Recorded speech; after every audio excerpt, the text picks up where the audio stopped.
era inflasi seperti sekarang ini, banyak orang mulai kebingungan apakah dia menghold semua saham-sahamnya atau dia jual sebagian dan menyimpan dalam bentuk cash. Nah, menurut saya kalau kita sudah berada di tahap kebingungan seperti itu, artinya portofolio kita tidak sehat. Kenapa? Karena portofolio sehat adalah portofolio yang membuat kita tetap nyaman. Ya, kita nyaman menghold semua sahamnya walaupun terjadi inflasi, walaupun The Fed menaikkan suku bunga.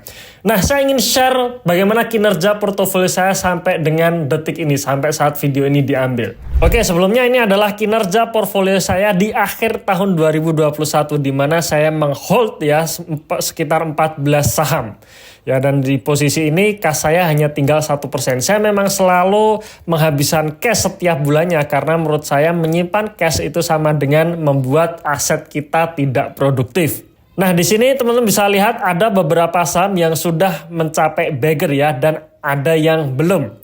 Ya, dan untuk tahun 2022 ini teman-teman bisa lihat bahwa SMDR sekarang harganya sudah sekitar di 3.000, INDR sudah sekitar 10.000. Artinya saya kembali mengkoleksi saham-saham yang mencetak multi bagger. Ini adalah kinerja portfolio saya di tahun 2021, di mana dari bulan Januari sampai bulan Juni kinerja portofolio saya memang belum mengalahkan IHSG. Tapi begitu bulan Juli, Agustus, September sampai akhir tahun 2021 kinerja portofolio saya naik, dan sampai akhirnya di akhir tahun 2021 kinerja portofolio saya sekitar 24% di atas IHSG. Kemudian di tahun 2022 ini ya, posisi 17 Juni tahun 2022 saat The Fed menaikkan suku bunga dan saat kita melihat IHSG turun membuat harga-harga saham pada turun, kinerja portofolio saya pun turun. Ya, jadi posisi Mei tahun 2022 kinerja portofolio saya sudah naik 42%, tapi karena harga saham turun, kinerja portofolio saya ikut turun ya menjadi 36,5%. Tetapi kalau kita bandingkan dengan IHSG, kinerja portofolio saya masih 30% di atas IHSG.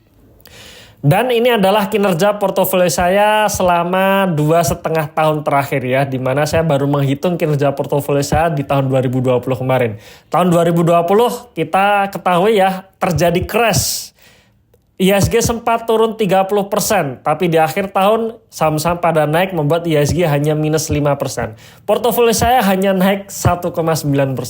Kemudian tahun 2021-nya kinerja portofolio saya akhirnya bisa 24% di atas IHSG, dan posisi 17 Juni tahun 2022 kinerja portofolio saya sudah 31% di atas IHSG. Dan rencana walaupun terjadi inflasi, walaupun The Fed menaikkan suku bunga, saya tetap menghold saham-saham yang sudah miliki. Kenapa? Karena saham-saham yang saya miliki adalah saham-saham yang bagus dan harganya murah-murah. Nah, tanggal 2 dan 3 Juli tahun 2022 besok, ya tepatnya hari Sabtu dan Minggu, kami akan mengadakan workshop The Investor Master Training, di mana kita selama 2 hari nanti benar-benar akan sharing mengenai yang pertama, bagaimana kita membaca laporan keuangan untuk memilih perusahaan bagus. Yang kedua, bagaimana kita menghitung harga wajar untuk memilih atau membeli perusahaan di harga-harga yang sangat murah. Yang ketiga, bagaimana kita mengenali saham-saham ini memiliki potensi untuk naik multi-bagger. Dan yang keempat, bagaimana kita menyusun portfolio yang ideal, portfolio yang sehat, yang membuat kita nyaman walaupun terjadi goncangan ekonomi. Dan workshop ini rencana terbatas dan eksklusif hanya untuk 20 peserta saja. Maka pastikan Anda jangan sampai terlewat workshop tanggal 2 dan 3 Juli besok. Dapatkan informasi lebih lanjut lagi dengan klik linknya di dalam deskripsi di video ini atau di dalam kolom komentar yang sudah kami pin. Saya tunggu Anda di workshop tanggal 2 Juli besok. Salam Passive Income.